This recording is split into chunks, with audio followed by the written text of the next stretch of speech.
Welcome to the channel. Whisper in your head. Creepy and no-sleep stories await you. Enjoy the show. I'm so angry and scared, I don't even know what to do. This whole mess started a few days ago, and it has escalated to a point where I think I'm completely out of options. So, Monday, as I was driving to work, earlier than most people to avoid the worst of traffic, everything was still fine. Yeah, I wasn't thrilled about starting the week. Maybe I was speeding a tiny bit to avoid being late, but nothing out of the ordinary happened. That was until I came to my least favorite intersection. Everyone probably knows one of those. It's open, it shouldn't be hard to navigate, but pretty much every single day, something happens there. Sometimes you see hubcaps by the side of the road, other times flakes of paint, or maybe even a mirror. The signs at the intersection are all where they should be. They are all readable and uncovered, yet some people still can't manage to follow them. As was the case on Monday, I had the right of way, as I always do, from the direction I was coming. Yet this big black SUV with tinted windows barreled into the intersection like it was a racetrack. I don't know if he didn't notice me beforehand, but I leaned on the horn, and through sheer luck, the asshole somehow managed to brake and steer his POS car to avoid mine, even if just barely. I cursed him out, of course, maybe loud enough so he heard some of it. I don't know, but as soon as I drove off, that big, dark SUV started tailgating me. Slowly at first. I wasn't about to speed up, still mad at the guy for almost taking us both off the road. It's not like I crawled along, but I kept to around 5 to 10 miles under the official limit. That black SUV stayed behind me. My anger subsided, and after about 5 minutes, I first sped up. The car kept being right on my heels, and then I slowed down, wanting to let him pass. He didn't. The dark SUV was still right behind me, almost bumper to bumper. I couldn't see the person inside through the tinted glass, but I knew they were looking at me. That was the moment I got really scared for the first time. I didn't know what else to do, so I put on the emergency lights and drove over and onto the shoulder, only for this psycho to immediately do so as well. My car came to a stop, so did his, and for the first time, I saw something from him. He didn't leave his vehicle. He only let down his window and put out a hand. In it, I saw a gun. I didn't need to see anything else. Without looking, I stepped on the gas and raced off. Not even 10 seconds later, the dark SUV was behind me again, driving right up to my bumper. I don't know what his plan was, but I was scared out of my mind. In my panic, I was looking for a way to shake him off, but every route I could have taken, he could have followed easily. His car is definitely faster than mine. I looked back at his license plate. It was a temporary one. Thankfully, I've been driving that same road for years, so I knew a police station was coming up in a minute. I stepped on the gas and started racing along while the guy behind me kept hot on my tail. I still don't know what the hell he was thinking, but I was determined to scare him off. Finally, the police station came into view, and I immediately pulled into its parking lot. The dark SUV drove in behind me, then seemed to realize where we were, turned, and shot back onto the road and off. I was shaking at that point. My hands were trembling as if I had just escaped some kind of wild animal, and I stayed in my car in the parking lot for another few minutes before I finally felt safe enough to drive off again. Of course, I was late to work and got in a bit of shouting match with my manager because of it, but that doesn't matter at all. On my way home, I saw it again. The dark SUV. It pushed through traffic and overtook 3 cars just to end up right behind me, where it stopped driving like a maniac. I knew it immediately. The moment I saw this thing again, I was sure it would start tailgating me once more. Only this time, there were other people around. Angry drivers honked at the dark SUV, but he didn't seem to notice or care. This psycho was here for me. He probably wanted to know where I lived. I thought back then, I should have been more careful. In my panic, I called 911 and told the operator that I was being threatened. To his credit, the guy on the line tried to help me for real. He asked me about the license plate, but as I looked in the mirror to read it, it had definitely changed. Another temporary one, but the numbers on there were different. I thought I must have misremembered it, but now I'm pretty sure that's not the case.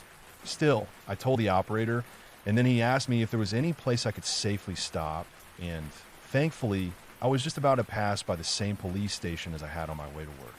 I turned and drove off the road, but this time, the dark SUV followed. The driver parked his vehicle right between mine and the entrance of the station. I think the operator could hear my distress as I watched the guy lower his window a bit and wave the tip of his gun back and forth. This was too much. I pulled out of the parking lot while I screamed at the operator for help. Thankfully, another car let me in, so I could race off as I watched the dark SUV still idling in the parking lot, apparently in no hurry to follow me. I was told to get as much distance between me and the other car as possible, and that officers were already en route to stop this guy. Back then, I really thought that would be it. Maybe the guy had just wanted to scare me. Well, the officers en route to him would find him and scare him off. I told myself that the police would make him stop. What a fucking joke. Tuesday morning, on my way to work, he was behind me again, tailgating me. The message was clear. He wouldn't simply give up.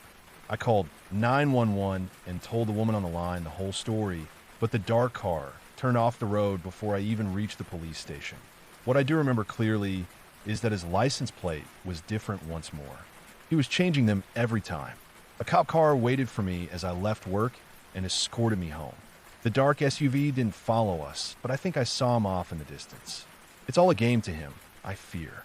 The cops weren't too happy with me, of course, but they made sure I arrived back home without a problem, then talked to me for a few minutes. They told me that he wouldn't turn up again. Yeah, right. The next morning, he was there. This time, a dark SUV was right behind me the moment I pulled out of my driveway. He left before I had even finished dialing 911, though, and the operator on the line sounded far less interested than the other ones. I got to work, but the day passed in a daze. All I could think about was what I could do to make this stop. Should I buy myself a gun? Wave it at him the next time he turns up? That might just lead to a shootout, which is something I really don't want. Whoever is driving that damn car could be waiting for something like that. For me to give him a reason, well, I didn't see him on my way home, at least not until the end. The dark SUV was idling on the other side of the road from my driveway as I came home. I only noticed him when I had already parked my car, so I ran inside and locked the door behind me, calling 911 again. The SUV was gone long before the officers turned up, and this time, they made it clear that I was getting on their nerves. I don't think they were going to help me anymore. He followed me again today, openly, as if he knew the police were already annoyed. He had another temporary license plate, although I'm not sure if he isn't just driving around with some kind of digital one, changing his plate every few minutes. The guy's a psycho.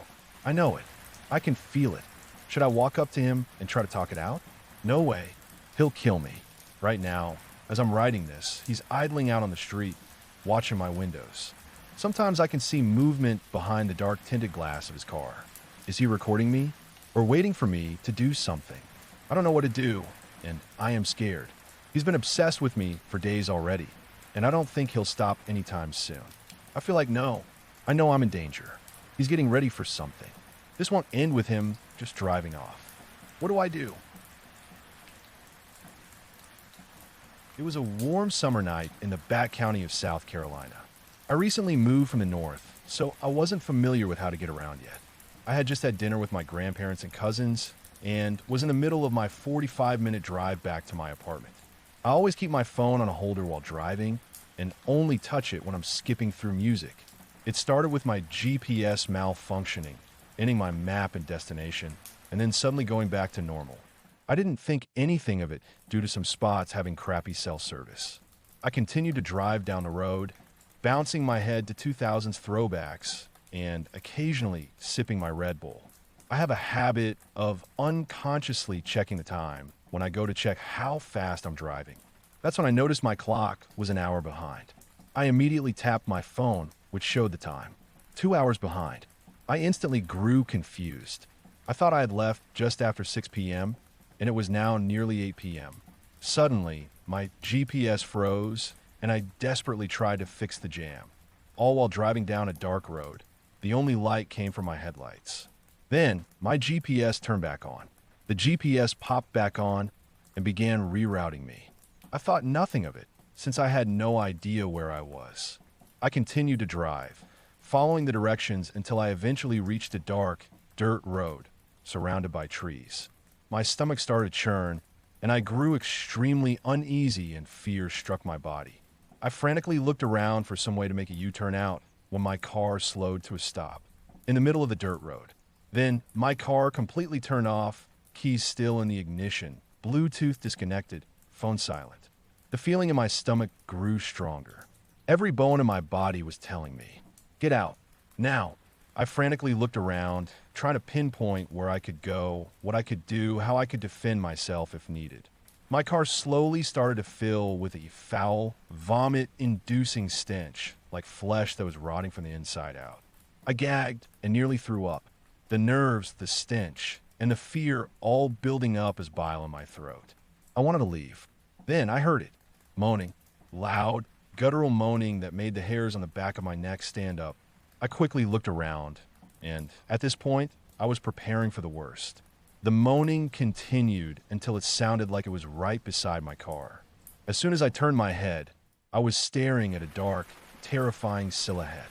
The moonlight made it difficult to see at first, until I noticed a shape. A deer. I had seen many deer in my life, but none of them had this shape. From what I could see, its neck was longer, thicker. Its back was slightly sunken in. I saw its antlers, which extended straight up. What happened next made me sick. As if the deer wasn't terrifying enough, it slowly stood up. All of its animal-like features were gone, aside from the head.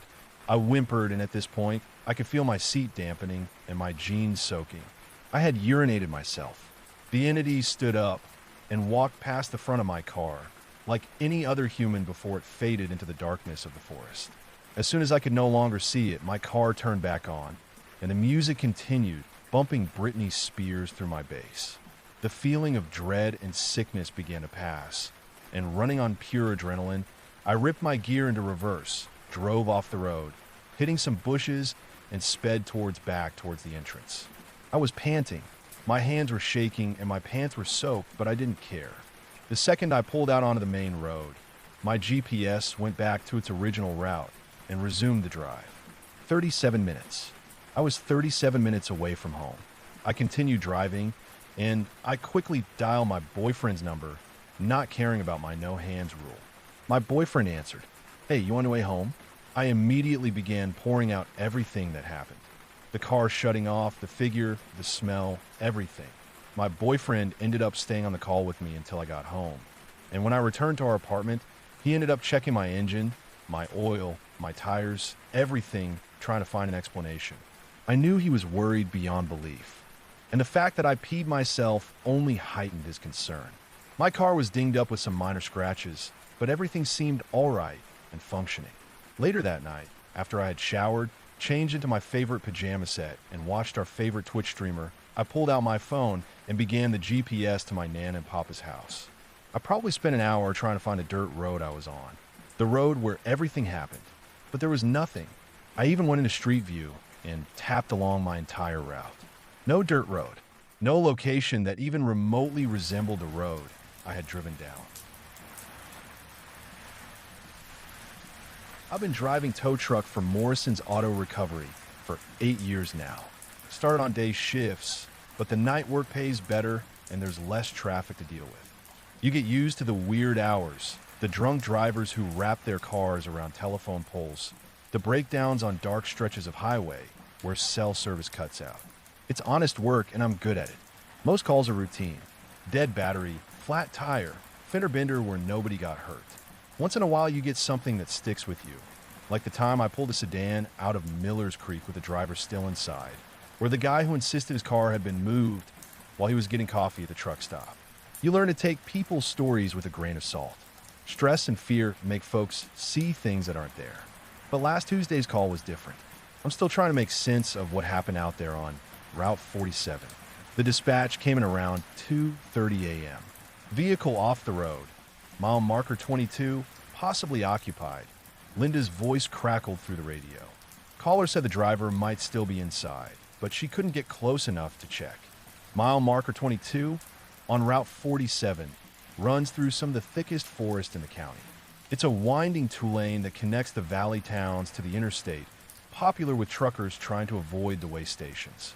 During the day, it's scenic enough, but at night, it's just 20 miles of dark trees and no cell coverage. I grabbed my coffee and headed out. Linda had given me the coordinates, so I knew roughly where to look but finding a car that's actually off the road can mean anything from pulled onto the shoulder to wrapped around a tree 50 yards into the woods. I kept my speed reasonable and watched for reflectors or broken glass. I found it about a quarter mile past the marker.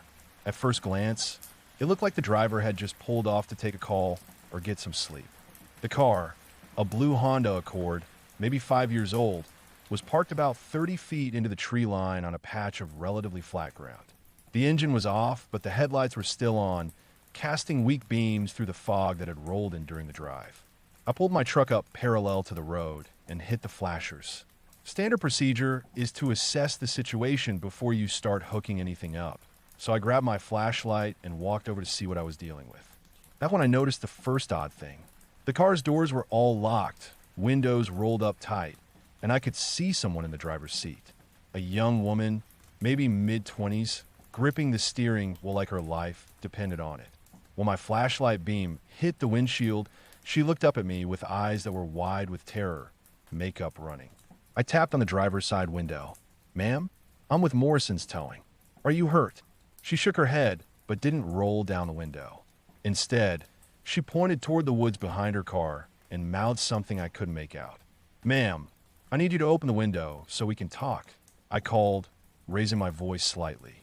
This time she did roll it down, but just a crack. "You need to get that car out of here," she said, her voice barely above a whisper. "Right now. Don't unhook anything. Don't get out again. Just pull it back to the road." "What's wrong? Are you hurt? Do you need medical attention?" "I'm not hurt." She glanced toward the trees again. "But there's something out there. Something big. It's been watching me for the past 2 hours. I'll admit, my first thought was drugs or alcohol. Wouldn't be the first time someone got spooked by shadows while under the influence. But she didn't smell like booze, and her speech was clear and coherent. "What kind of something?" I asked, playing along. "I don't know. I never got a good look at it. But it's huge, bigger than a person. And it's been circling the car, just staying back in the trees where I can't see it clearly." I played my flashlight beam into the woods behind her car. The fog made it hard to see more than 20 feet, but I didn't spot anything unusual. Just pine trees and underbrush, same as the rest of the forest along Route 47. "Ma'am, I don't see anything back there. How about we get your car back on the road, and I'll follow you to the nearest gas station. You can call someone from there." "No." Her voice was firm. "Don't go back there. Just hook up the car and pull it out. Please." Something in her tone made me pause. I've dealt with a lot of scared drivers over the years, and you learn to distinguish between different kinds of fear. Drunk fear is sloppy and unfocused. Accident fear is sharp, but fades once the immediate danger passes. This was something else, the kind of steady, controlled terror that comes from extended exposure to real danger. I decided to humor her. "All right, ma'am. I'm going to hook up the car from here and pull you back to the road. Keep your doors locked and stay inside." Walking back to my truck, I found myself listening more carefully to the sound around me. The forest was quiet, unusually quiet. No owl calls, no rustle of small animals moving through the underbrush. Just the low hum of my truck's engine and the distant sound of a semi passing on the interstate miles away. I was backing my truck into position when I noticed the smell. It was strong and musky, like a wet dog that had been rolling in something dead.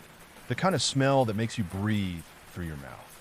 I'd encountered plenty of roadkill during my years of towing, but this was different, more intense, and somehow fresher.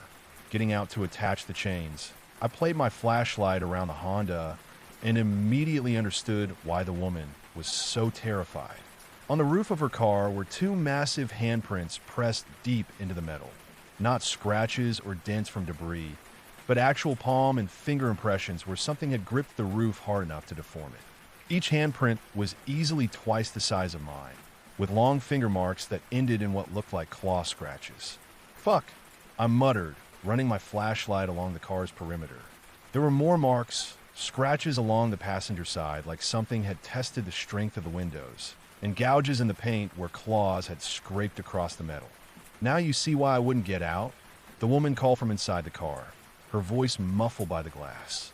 I was crouched down, examining the damage when the first branch broke. Not a small twig snapping under the weight of squirrel, but a substantial branch, the kind that takes real force to break. The sound came from somewhere deeper in the trees, maybe 40 yards from where I was working. I stood up and played my flashlight in that direction, but the beam only penetrated about 20 feet into the fog before getting swallowed up. Then came another branch. Crack. This one closer, maybe 30 yards away. Then another. Crack. From a different direction entirely. Sir, the woman's voice was tight with anxiety. It's doing that thing again. What thing? The knocking. It's been doing it all night. Breaking branches, hitting trees.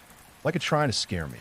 As if responding to her words, a loud thump echoed through the forest, the unmistakable sound of something heavy striking a tree trunk. Then another from different locations around us, creating a pattern of impacts that seemed to be moving in a circle around our position. I worked faster to attach the chains, trying to keep my movements efficient and quiet. The whole time, I was acutely aware of being watched. You know that feeling when someone's staring at you from across a room? It was like that, but amplified. Like something with very focused attention was studying every move I made and growing increasingly agitated by our presence. As I was tightening the last chain, my flashlight flickered and went out. I shook it, smacked against my palm. Nothing. The batteries had been fresh when I started my shift, but now it was completely dead. I had a backup light in the truck, but that meant walking 20 feet in the dark. The branch knocking stopped.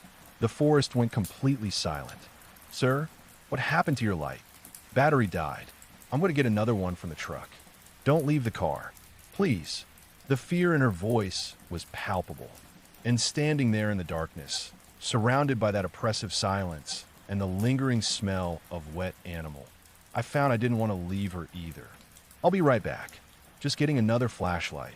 I walked to my truck as casually as I could manage, but every instinct I had was screaming at me to run. The fog seemed to have gotten thicker, and the Honda's headlights only created small pools of illumination that made the surrounding darkness feel deeper. I grabbed my backup flashlight from the cab and was turning to head back when a sound froze me in place. It started as a low rumble, almost subsonic, that I felt in my chest before I actually heard it. Then it rose into something between a roar and a howl, a guttural, primal sound that seemed to come from something with a throat structure unlike any animal I knew. The call lasted maybe 5 seconds, echoing through the trees and seeming to come from all directions at once. When it ended, the silence that followed was somehow worse than the sound itself. That's when the creature stepped into the Honda's headlight beams. Sir, the woman's voice was urgent now. We need to go. Right now. I didn't argue. I climbed in my truck, put it in gear, and started pulling the Honda back toward the road. The chains were taut, the car rolling smoothly behind me, when something massive crashed through the underbrush directly in front of us.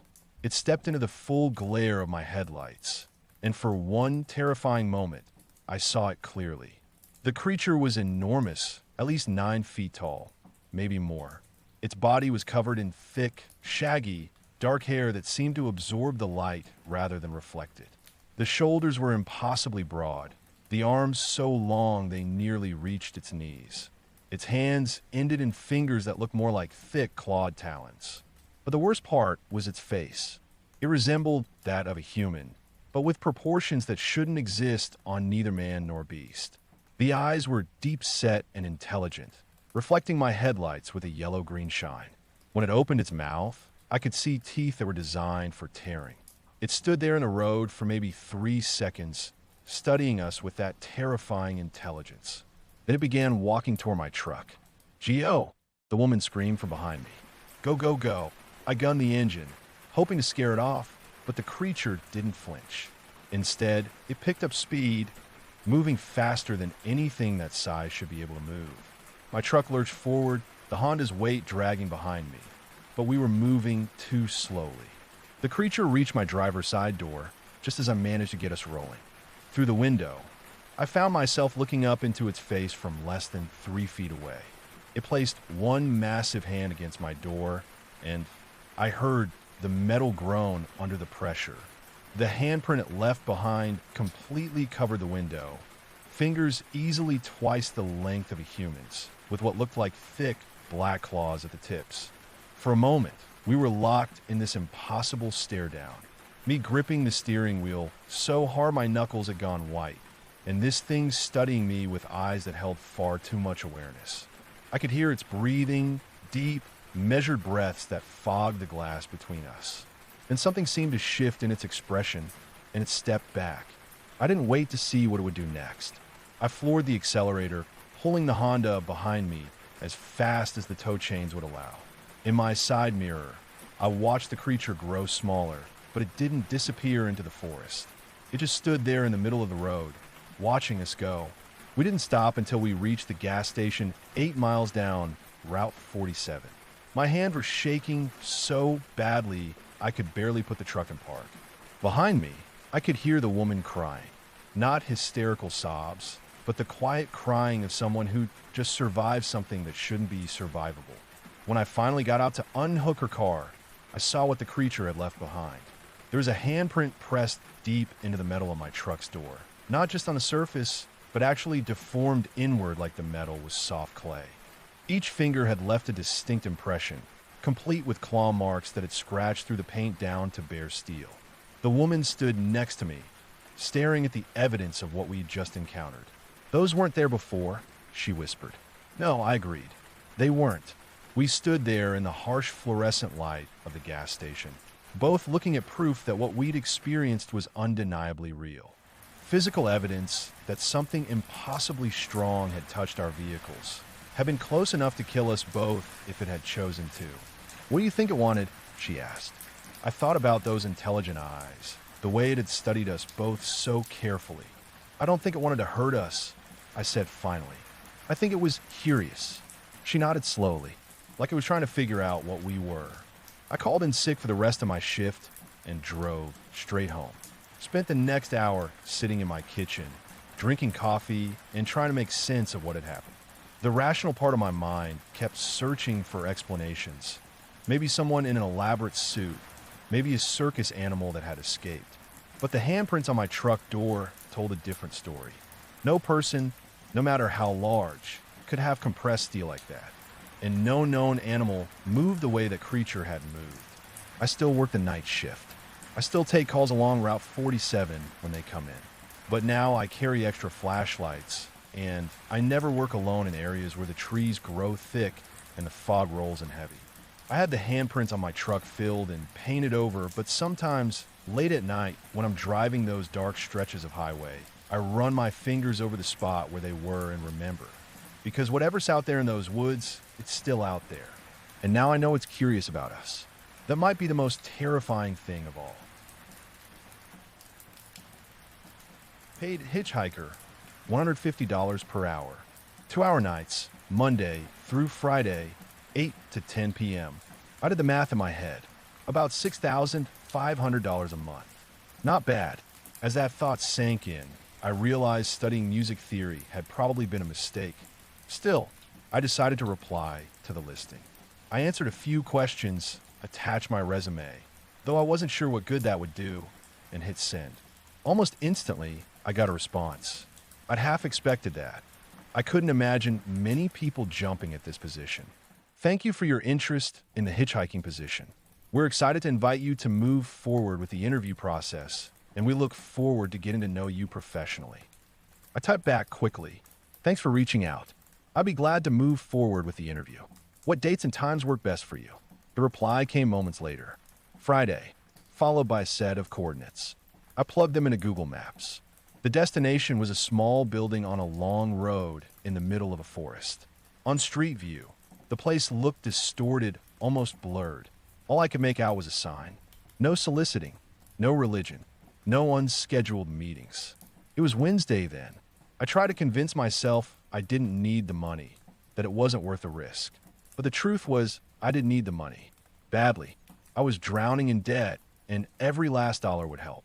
By Friday night, I was in my beat-up car, headed toward the coordinates. When I arrived, I saw the rest of the building the street view had obscured. It was larger than I'd imagined. 2 stories and a basement, the latter revealed by the rows of windows sunk into the foundation. The whole place was gray concrete, punctuated by thin sheet metal doors. I tried the front door locked. Knocked. No answer. So I sat on a wooden bench about 15 feet from the entrance and waited. It was 7:30, the forest nearly pitch black, when two pairs of headlights appeared on the driveway. From one car stepped a tall man with thinning black hair. From the other, a scrawny kid, maybe 19 at most. The tall one approached first. "Hello, my name is Jeffrey." "Devin," I replied. "This is your partner, James." "Partner?" I asked. I glanced at James. He was gripping his right bicep tightly with his left hand. When he noticed me looking, he released it, raised a hesitant hand in greeting. I waved back with an awkward smile. "Yes," Jeffrey said evenly. "Your partner." After a long silence, he added, "Shall we head inside?" I nodded, and we followed him in. The interior was exactly what I'd pictured. Bare concrete walls, dim light, and a single desk in the middle of the room. Jeffrey took a seat, and James and I sat opposite him. "Can I ask you both a question?" Jeffrey said, pen poised above a sheet of paper. We nodded. "What was the most scared you've ever been?" I hesitated, hoping James would answer first. He didn't. "My house was broken into when I was 16, I said, giving a small, nervous laugh at the end. Jeffrey scribbled something down. Then he turned to James.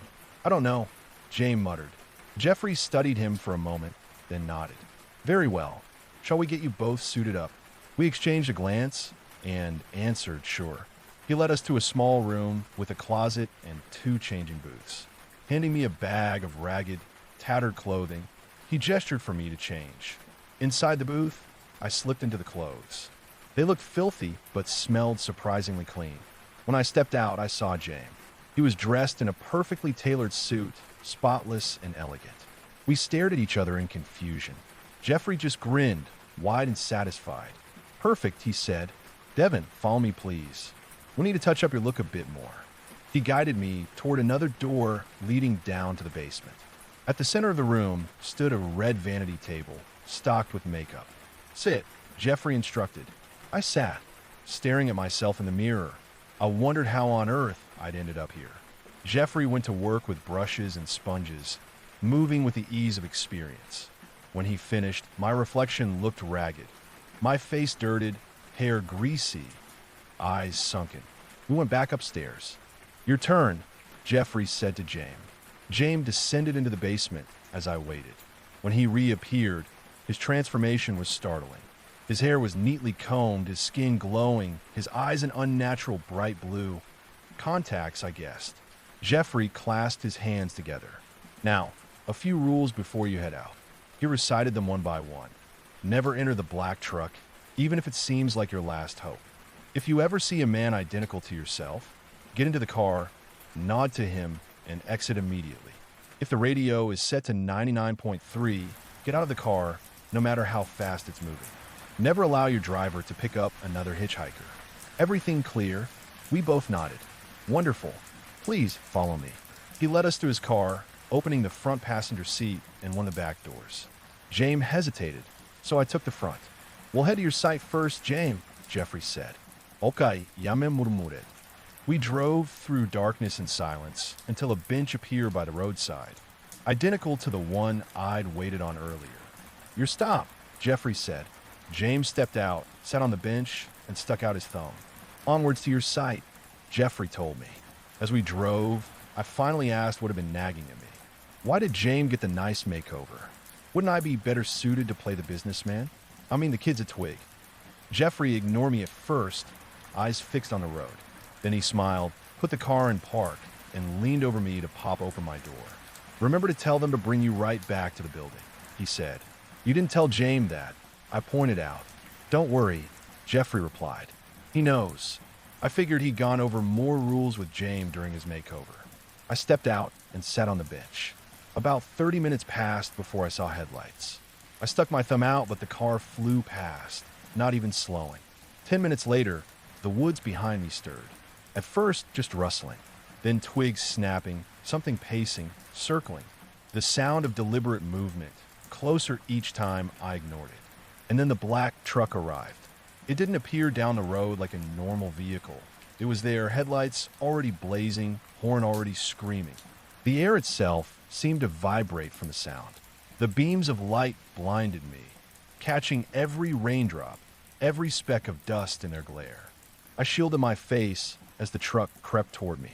The horn blared again, long, metallic, almost animal in howling pitch. "Get the hell in!" A voice shrieked from inside.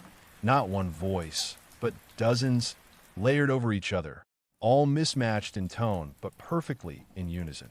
Through the windshield, shadows moved violently, like a crowd crammed into a space meant for one driver. Faces slammed against the glass, mouths wide, eyes wide, distorted. I couldn't breathe. My legs felt like they were tied down, every instinct screaming at me to run, but I stayed rooted. The truck edged closer, engine rumbling, horn stabbing through the night again and again. "Get in, get in, get in." The forest behind me fell silent, as if whatever had been lurking stepped back to give the truck room. I sat perfectly still, fingers digging into the bench. I don't know how long it lasted. Time felt suspended, the horn pressing into my skull like a migraine. Finally, the headlights clicked off. The voices stopped. The truck was gone. No sound of an engine retreating. Just gone. I was alone again. Another 20 minutes passed before I saw the next car. It crawled along the road at an unnatural pace, 15 miles per hour at most. No sound of an engine, just tires crunching gravel. When it reached me, the driver's window rolled down. And I saw myself. Not just a resemblance, me. Identical down to the tattered clothes, the smeared makeup, even the way I hunched forward on bad posture. His eyes locked on mine. He didn't smile, didn't wave. Just waited. The silence was unbearable. I walked toward the car. My stomach flipped, but I couldn't stop. I opened the passenger door, stepped in, and sat. We didn't speak. He didn't look at me again. He simply tapped the wheel twice with one hand, like a signal. I nodded back, throat tight. The moment I closed the door, he pressed the gas, the car jolting forward with impossible speed. But after no more than 100 feet, he braked, and I knew. Get out. I opened the door, stepped into the night, and the car was already gone. No lights, no trace, just emptiness where it had been. I exhaled shakily, realizing I'd been holding my breath the whole time. Finally, a normal car appeared. The driver leaned out. "Where to?" "Just up the road," I said quickly, desperate to leave. For a moment I panicked. I hadn't checked the radio. My head snapped toward it. 112.7. Safe. Relief washed over me like air after drowning. On the way back, the driver squinted at the roadside. "Jesus, what happened to that guy?" he muttered. I followed his gaze, and my heart collapsed. "Yeah, man." He was sprawled out in the gravel, one arm twitching weakly, blood spreading in a dark halo beneath him. His white shirt, once perfect, was soaked red. His face was pale, slack, but his eyes were still open. Still alive. "Stop the car," I yelled. The driver slowed, uneasy. "I don't know, man. Stop." I threw the door open before the car even halted, stumbling onto the shoulder and running to him. "Yeah, man. James, it's me." He turned his head with visible effort, his lips trembling like he was trying to form words. A wet cough sprayed crimson down his chin. His hand shook as it reached toward me. I gripped it tight, but his grip was ice cold, already fading. He coughed, body shuddering. "Don't. Let them." His eyes darted toward the trees, as if something was watching us. Then back to me, wide and terrified. "Promise me." I promise. I said, though I had no idea what he meant. His chest rose once more, then faltered. His body went slack. Nothing. Just a trickle of blood running downhill, soaking into the gravel. Behind me, the driver called out nervously, "Hey man, we should go. Seriously, we should go." I pressed James' hand to my chest one last time before laying down. My own hands were trembling so badly I could barely stand. Tears blurred my vision as I staggered back to the car. I didn't speak for the rest of the ride. When Jeffrey greeted me back at the building with his usual cheer, I could barely contain myself. "Did you see James?" he asked lightly. "He's dead." I snapped, voice cracking. Jeffrey only tilted his head, almost like he was amused. "Oh, what a shame. Don't stay the night." "That's it? That's all you have to say?" "I told you not to worry about your partners, Devin. It does no good." I wanted to scream at him, but the words died in my throat. Instead, I turned and left. The drive back home was silent. My knuckles were white on the steering wheel, James' last words echoing in my head. The forest road stretched endlessly, a tunnel of black trees pressing in on both sides. That's when I saw him, a lone figure on the shoulder, illuminated in my headlights. He was filthy, long, tangled beard, patchy buzz scalp, and clothes that looked like they'd been torn to shreds weeks ago. He was already standing with his thumb out, arms stiff like it had been raised for hours. I slowed instinctively. Something about him made my stomach twist. His eyes glinted in the light, too sharp, too deliberate. I pressed on the gas, deciding to pass him. The moment I did, his head snapped toward me. His eyes followed my car perfectly, his body jerking into motion. He ran. I glanced in the mirror and nearly swerved. The man was sprinting after me, barefoot, stumbling but impossibly fast. His mouth hung open, teeth bared, and his voice carried through the trees. "Coward," he bellowed, the word ragged, broken by wheezes. I floored it, but his voice didn't fade. "Coward, you'll end like the rest." I couldn't stop shaking. My speedometer climbed, but still his figure clung to the road in my mirror longer than it should have. Too long, until finally, after what felt like a mile, he was gone. The forest swallowed him, but his voice lingered in my ears like static. "Coward, coward," and like the rest. By the time I got home, my hands still hadn't stopped trembling. I went to bed without changing, face pressed into the pillow, heart pounding. 2 months passed. Jeffrey replaced James again and again, but none lasted longer than a week. Some came back bruised and broken. Others simply didn't come back at all. Jeffrey never flinched.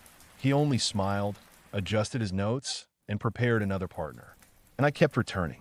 Night after night, each ride gnawed away at me. The rules ran laps in my head, even when I was home, as if the job followed me there.